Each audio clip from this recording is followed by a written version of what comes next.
Yo, what is up, folks? This is Johnny B and Q Jivenin coming back at you with another brand new episode in our Big Talk series. This week we have a tremendous guest who's not quite as creepy as our guest last week.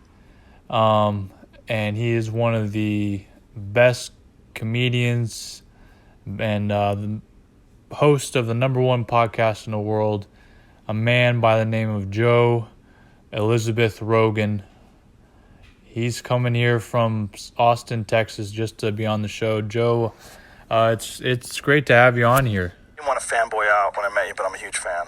Well, I'll tell you, Joe. That means a whole lot to me coming from you. And I'll be honest with you. I'm a pretty big fan of you myself. You like the edibles to go to sleep, right? Half a hit. That's what you need. Like just a little, just where you like, okay, like 10 of these accidentally. Not even accidentally, I did it on purpose.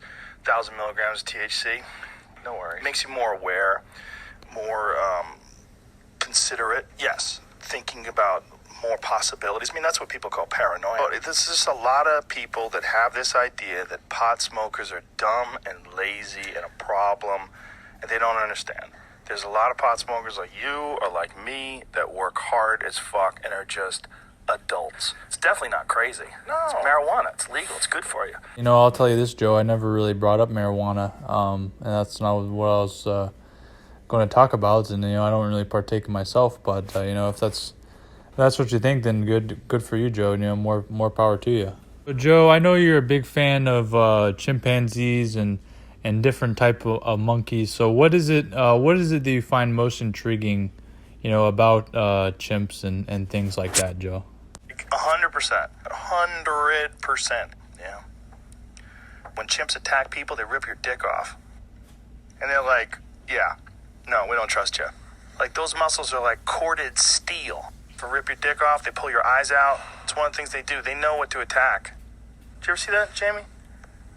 It does happen sometimes. You ever seen what one looks like without their hair? What do you got, Jamie? Look at this. Oh, I didn't know Jamie was in the studio too. But yeah, I mean, I guess that is pretty interesting. They're about chimps or whatever. What are you looking up? What are you looking up there, Joe? Look at the size of the sack on that guy.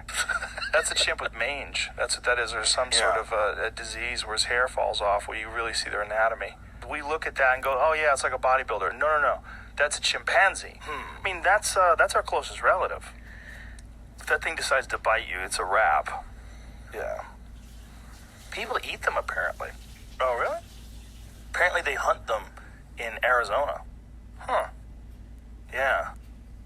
I mean, after seeing this, it's just like, I don't think I could hunt that. I'd have to be pretty hungry to eat one of those. Yeah. A moose is like twice the size of an elk. They're giant. I've shot a moose. Really? I ate it. Holy shit. For the people that don't know, Jamie just brought up a picture of a hairless chimpanzee, and that's what we were looking at and talking about just now. And it's strange that hairless chimpanzee looked a lot like your friend Bert Kreischer. Now he has a new movie coming out. What do you think about it? Are you gonna go see it, or what are your plans about that, Joe? I don't go to movies. I don't like movies. Most movies suck. Someone says, hey, Joe, you want to go to a movie? You know what I say? Say, I don't like movies. I don't go to movies. Most movies suck. Oh, wow, Joe. So you won't even see your own buddy Bert's movie? That's kind of mean. I mean, isn't he your friend? Don't you like him? You might just be fucking crazy. Joe, I'll give you that. That may be true. But, I think he's a good guy and he's a funny guy. Let's try to find things that we do agree on. So you're saying you don't agree with me on that? Well, I'll give you that. You're probably right on that, Joe. You're probably right on the money on that. Joe, listen, I think we've talked more than enough about old Bert Kreischer there. So tell me a little bit about what's your diet like or whatever. I know you have a very interesting type of diet there, Joe. Look, there's people that eat carnivore diet. This is the most recent one where they only eat meat. Somebody went to your page and it says, paleo and lifestyle expert. As soon as you have that word paleo, people go, oh, fuck. Well, paleo is real simple. It's not going to do any damage. Paleo is just real food. Paleo just means no grain and no rice. That's all it means. Yeah, but just no preservatives, just meat, chicken, fish, vegetables. Meat, chicken, fish, vegetables, there's nothing wrong with that. There's not. Yeah, I definitely agree with everything you said there, Joe. I definitely would agree with that. What other type of ideas you got there, Joe? There's not. How about a ball of meat that gives you butter? Oh no. That's gonna be a real thing. That's gonna be one day. Yeah, I can see that happening there, Joe. So one thing I always wanted to ask you. Now, you've had a lot of big things happen in your life, Joe. You got a $100 million deal from Spotify. You've been with the UFC a long time. You have a wife and two daughters or whatever. Tell me this. What is the absolute happiest moment of your life, Joe? Did you see Ex Machina? Yeah. It was like the happiest moment of my life. It's so inspirational.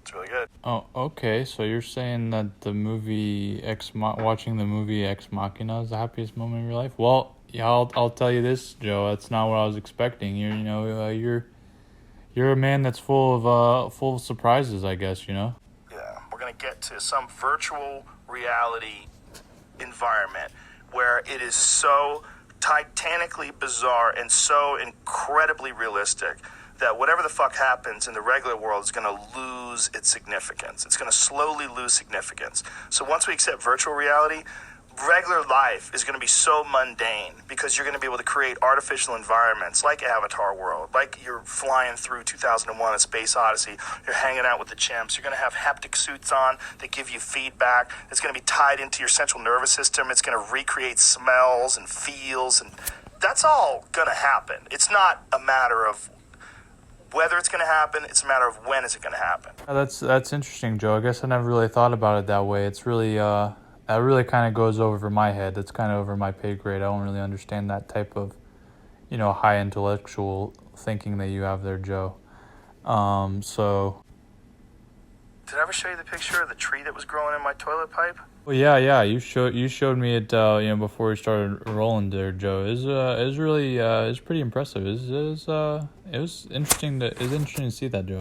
Yeah. So, Joe, what do you think about kind of looking towards the future of your career? You've got a great career. So, what do you think about the future? What do you kind of look forward to, I guess? I will never sell out 50,000 people in Philadelphia like Kevin Hart did. So fuck this.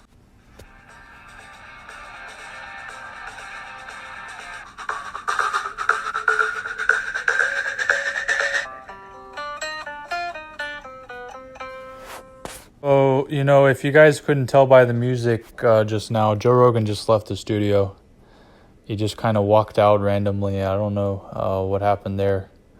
But, other than that, it was a great interview. I really enjoyed talking to him. I enjoyed speaking with him. He actually set me up with the guy that'll be my next podcast host, or my next podcast guest, rather. A guy I'm really looking forward to talking to, Elon Musk.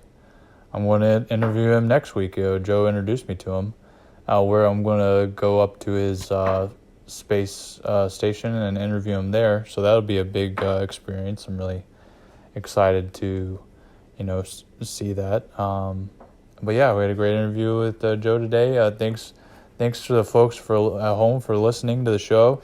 Another episode this week, and make sure to like, comment, subscribe. Check out all our other content, our other pages.